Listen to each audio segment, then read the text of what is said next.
another edition of the BFF Show. I'm Brendan. I'm Franco. And what a week we've got to talk about. We are personally, in our personal lives, we are recording a little bit later. That's on me. So, Franco, I publicly apologize to throwing a wrench in your schedule. You get mad at me occasionally when I'm late. I was 20 minutes late before, and understandably so, you were mad. So I apologize. I am technically 48 hours late if we're really looking at when we do it. I'm just going to leave it at I'm glad we communicated. That's all I want from you is communication. You gave me a heads up. We planned around it. That's what any good relationship needs to be built on. Communication. But before we start and get into our show for today, again, as always, Franco, I want to get a race update. Your race is coming up in January. How is the training going? Throw the website up again, maybe if you get a chance, and then let's see how you're feeling as we head toward the back stretch here. Good, I'm feeling great. Did 32 miles on Sunday, which is nice. A pretty big milestone because it put me at 64 for the week. And my goal is, of course, 32 miles for the race, but there is the option to continue for all 64 miles. So knowing that it might be a possibility for me to push through to the next step would be kind of cool. Very random. One of my first girlfriends in college contacted me. I haven't talked to her probably in the last decade and some change. And first I was scared. But it turns out that her husband's run the race, and he was actually one of only 9 people to finish that year. So he gave me a lot of advice and tips, and I'm super thankful. So thank you, Tamara and James Coletta. I really appreciate the reach out. Friend of the show. I know I'm adding edits as we speak. Friend of the show, Tammy and James. But yeah, so everything's going really well. The only downside is that I think I'm going to lose 2 toenails from impact from running too much. So we'll see. But I did 12 miles yesterday. And it was pretty darn cold. It was around 0, so I'm feeling good about that part of it at least. Again, we'll do updates throughout. I don't have any real training updates. I went to LA Fitness once this week. I did a nice 3-mile run yesterday. All right, look at me trying. So excellent work, Franco, as always. And then maybe at the end of the show, we can put a tag up or make it easier in terms of editing, put the website up and just leave that permanently at the end of each show. That way we can just reference that. So yeah, we can do that too. I'll add an extra screen in the final credits. Yeah. Look at that. Cool. Production meeting and show all at the same time. Boom. You don't get this anywhere else but AMP Premiere. AMP Premiere, your home for production and content. So let's get into NFL news, Franco. This NFL week that was marked by quite a few major injuries, and not so much the injuries themselves, but those who did the injuries. And primarily, we're talking about Rob Gronkowski of the New England Patriots and Juju Smith-Schuster of the why am I blanking on the Pittsburgh Steelers? Thank you. Yeah. Let's deep dive a little bit. The Gronkowski one was a late hit personal foul. It was very much like a flying elbow move on the Buffalo Bill defender, and then the Juju Smith play was a defensive play in the moment of play. But again, they're very complex in terms of the reaction, and I think that there's a lot of controversy with that. So let's unpack it starting there, Franco. What were your thoughts? We'll start with Rob Gronkowski, and then maybe how this relates to Juju Smith. But what were your thoughts on that, on seeing that, and what the subsequent punishment was? So the Rob Gronkowski play, I think, was the ugliest play I've seen as a football fan. The play was over. The game was already decided. The Patriots were winning. He was unhappy about something, and he loaded up, and if you didn't see the play, hit Tre'Davious White in the back of the head, slamming his head into the turf, giving him a concussion. Given everything we know about concussions and now like their later-day effect on that person, I really don't think one game was enough. Like, he may have negatively affected Tre'Davious White's life for the rest of his life, and not in the course of play, and after the play, temper tantrum. And I think it's ridiculous he got one game, and I'll say it on air, I'll bleep it out, Rob Gronkowski. I can't stand him. He's I think, and here's what bothers me. Once this all happened, everybody said, well, it's just Gronk being Gronk, or we love Gronk, there's no history there. But really, is that true? Because this is a guy, after they lost the Super Bowl, was seen on the stage partying. he hurt himself doing a keg stand. He had his own like booze cruise, what almost like disqualified him from playing for the season. It's not like if Rob Gronkowski was a different skin color or from a different background, would we have the same attitude? If Ray Lewis had done what Rob Gronkowski, it's a bad example given Ray Lewis's history, but you understand what I'm saying. So let's say it's Benjamin Larry Watson. Fitzgerald. Yeah, or Larry yours. Fitzgerald had done what had conducted himself the way Gronkowski has conducted himself over time. We'd be calling him a thug, a punk. This would be another example of him trying to live out his thug lifestyle. But because Gronk is who he is and where he's from, he gets the benefit of the doubt, and he gets this 1 game suspension. And then Gronk had the nerve to appeal the suspension to ask for not having the game off, basically on the idea of good behavior. So I mean, I'm disgusted with it. I think he's a dirtbag. I mark this for my words now. I will never own Rob Gronkowski on a fantasy team, no matter how good the deal is. I don't think there's a place for it in football, and I think his season should be over. So that's where I'm at it. Where are you at with it? I agree. I think there was 2 reactions I had. The first one was when I watched just the highlight of it and didn't necessarily have the full context, and it was brutal and it was unnecessary. But then when you add in the fact that you're right, it was the end of the game, it was over. It was when you watch the full play, it was clearly the play was over. Again, when I was watching the first time, it was just the initial hit. When you have all that together, it is so egregious that it's crap that it was only 1 game. And I think it was only 1 game for what you just said. If it was, for whatever reason, this guy gets a pass, and it's weird to me and it's uncomfortable because you're right. Everything you listed is added, things that the NFL has for a long time and on many different occasions have either publicly said that's not our players, we don't condone this. And then ESPN analysts, NFL Network have come down and said, oh, this guy can't party. Think about, for example, Franco, the Giants party boat that Odell Beckham Jr. had all the other wide receiver cores and offensive players on a boat when they were in a bye week.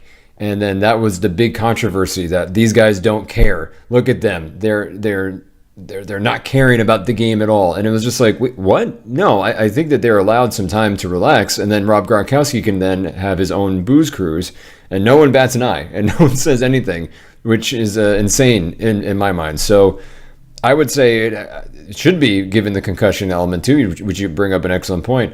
The NFL is so consumed supposedly consumed about preventing concussions and player health. You just had your star player try to take out a guy and end his career, yet you're only like, nope, 1 game. So I think it's egregious. I think it's ridiculous, and it's disappointing overall. Again, as you and I, as fans, that this league doesn't think that we're, as fans, smart enough to realize that they are protecting someone they think is more marketable than other players in that position. Definitely, and to tie it to the Juju Schuster-Smith hit, what I will say is that while Schuster-Smith deserved the suspension he got, absolutely 1 game, the difference between the 2 plays, which people seem to forget right now, is that one happened after the play was over and was calculated. One happened during the course of a play and was a crackback block, which is illegal, but there's a variation of that. Had he low at the shoulder, it would have been an illegal block. But it happened within a second.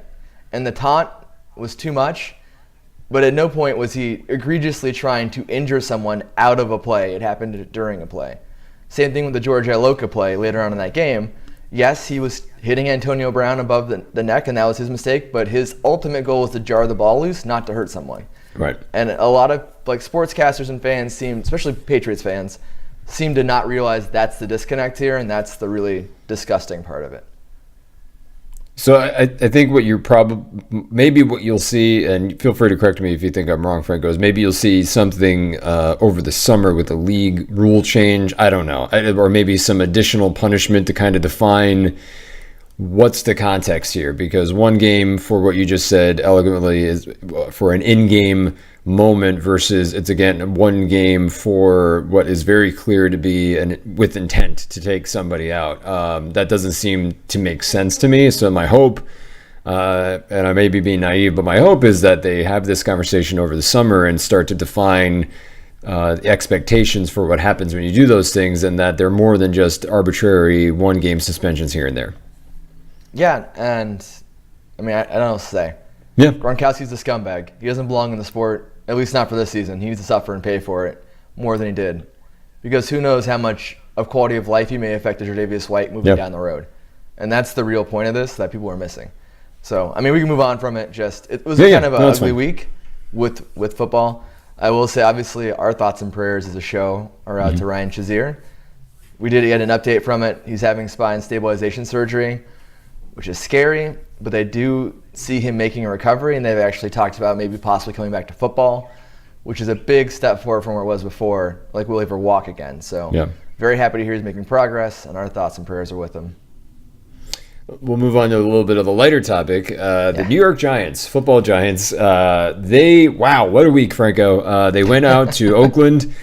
They lost. Geno Smith, not terrible, but I think for all intents and purposes, we knew what we were going to get, and we got exactly that. Mediocre quarterback, subpar play.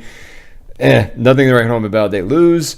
Ben McAdoo had yet another, what we didn't know at the time, would be his final press conference of basically saying, and I think the quote was, "If my key card works, I'll be there tomorrow," which is not the most strongest ringing endorsement that you could give yourself.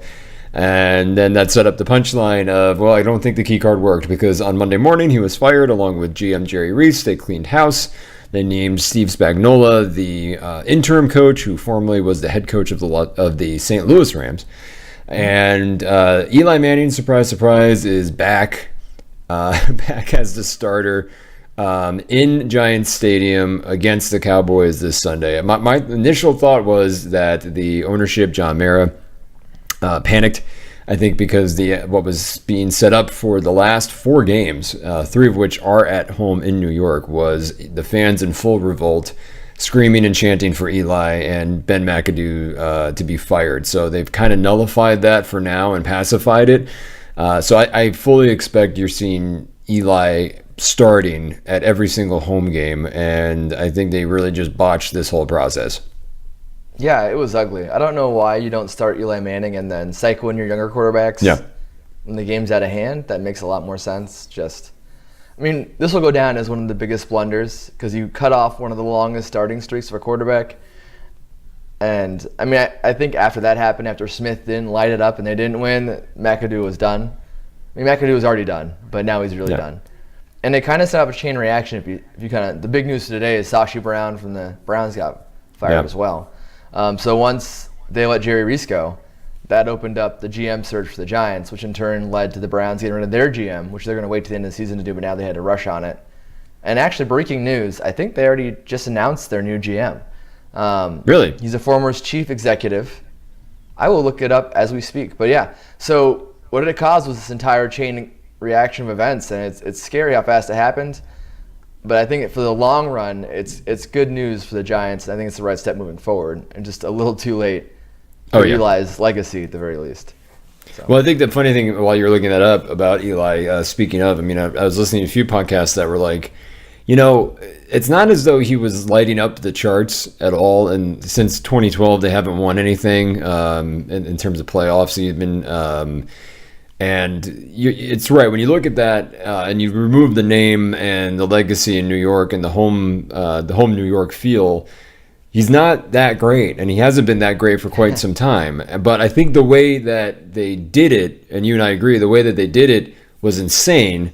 And completely disrespectful, to the point that you feel bad for a multimillionaire and ultimately a mediocre quarterback over the course of the last 5 years. So in reality, they could have done this in a more elegant way and allowed Eli to do a Eli Manning appreciation day, and then have him go out one game and be like, all right, I'm gonna be the backup while we check out David Webb and see if this rookie kid's got anything in the last game or something like that. That would probably have been a smarter way to do it, besides Ben McAdoo just in a random press conference saying Eli's sitting, Geno Smith starts. It doesn't make any sense. So we'll have to see where the Giants go with this. But did they actually hire somebody, Franco? They did. They hired John Dorsey. Oh, okay. Who was a former Kansas City executive, and he was the one that had the Al Smith trade and like rebuilt that team. So it's a good move. Yeah. And it really represents kind of a shift from the analytics-based Sashi Brown, who was what we saw happening in the NBA too, like don't do well to win, and then like analytics, to a much more traditional football kind of guy. So we'll see if that works. Hey, we broke news. Hugh Jackson staying around, despite going 1 for 300 in the last 3 years. But that's a weird move. We could talk a moment about that. That was a really weird move that the ownership had to come out and say, don't worry about Hugh. He's going to be back. And he's won 1 game, I think, in the last 20 or so.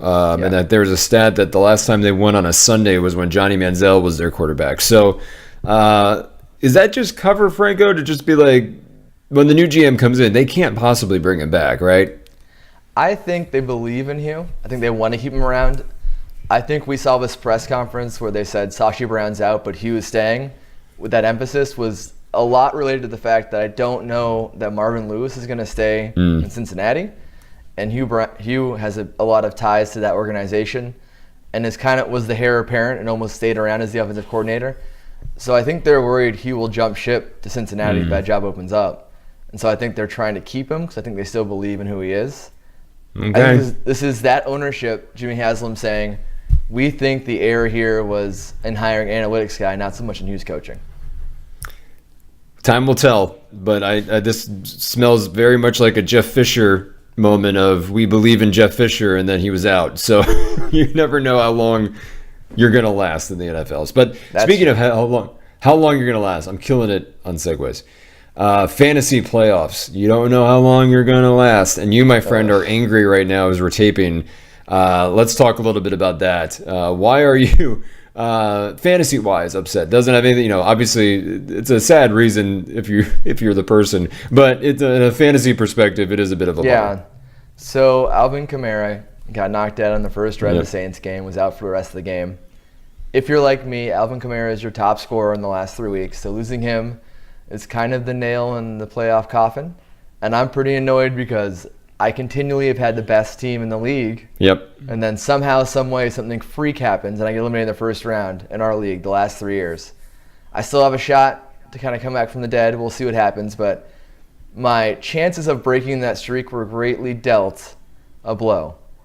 And honestly, I'm playing, and Randy doesn't watch the show, so it's fine, but the least active owner in our league, and so it just hurts that much. Like, the rest of us talk to each other and joke around. Randy's all business. He's that guy that doesn't feel like talking to the lunch line. He's too cool. He's only doing us a favor of being in the league, and now I'm letting him waltz into the semifinals. So really sad for Alvin Kamara. Hope he's okay.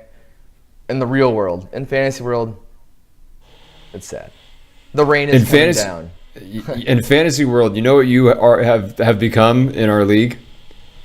You are the early 2000s Marty Schottenheimer, and you are the San Diego Chargers of the early 2000s. You have wonderful, fantastic regular seasons, and you're out in the first round of the playoffs. Yep, you're going to have to fire yourself. Even though you're a great regular season coach, you're going to have someone else manage your team in the playoffs.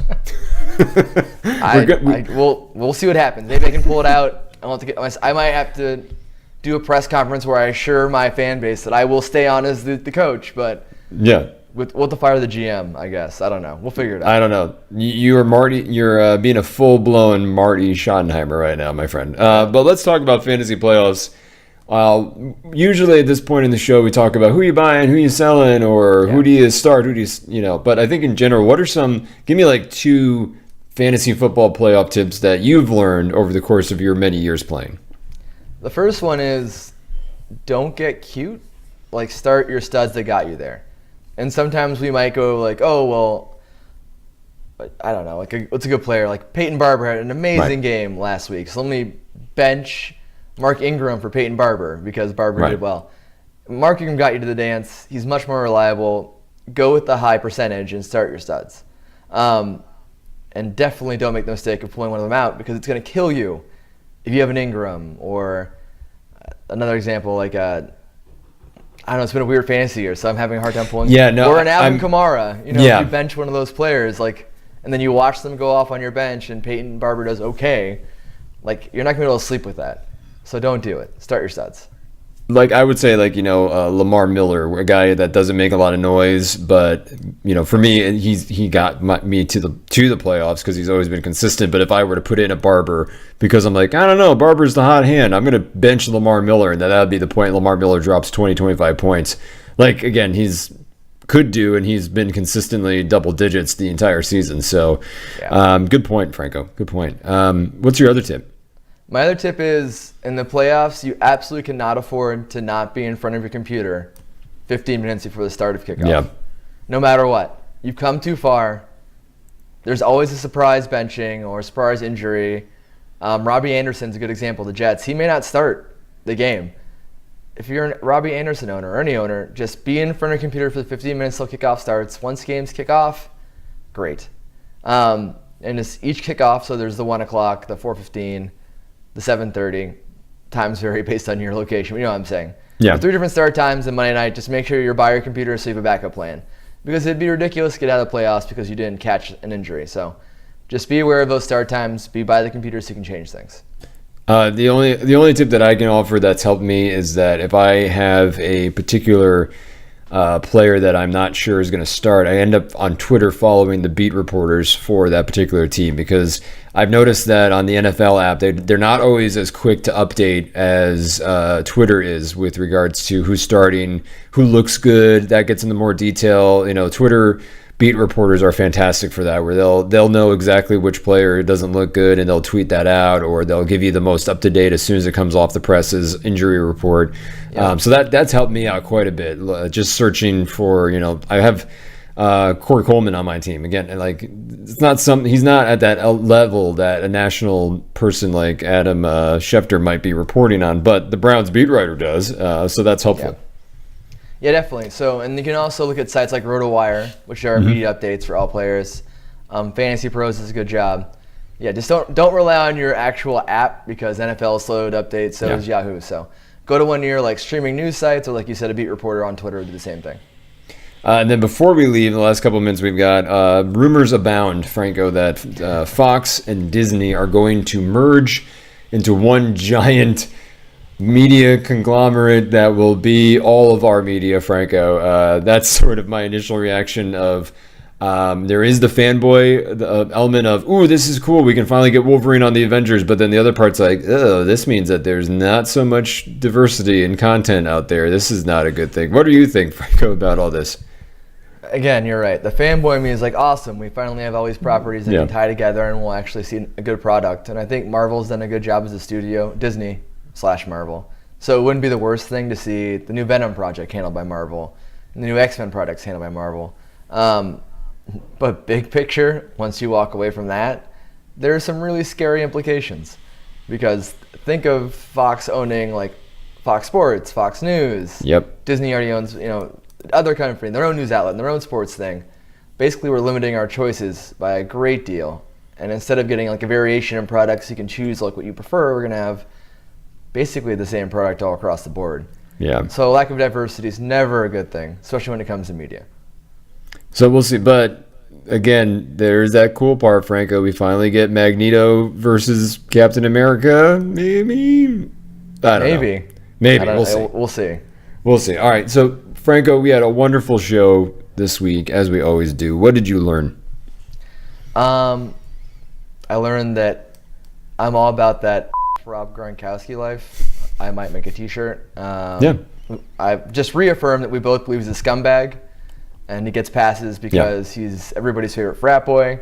Yep. And neither of us are down with that lifestyle. No, not at all. What'd you learn this week?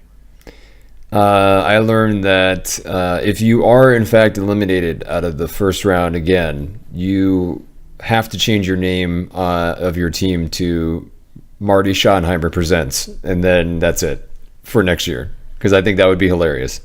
So that won't fit, so I might have to go Marty S Presents, because Schottenheimer, A, is hard to spell, and B, too long for the title on the NFL site. Or just Marty S Inc.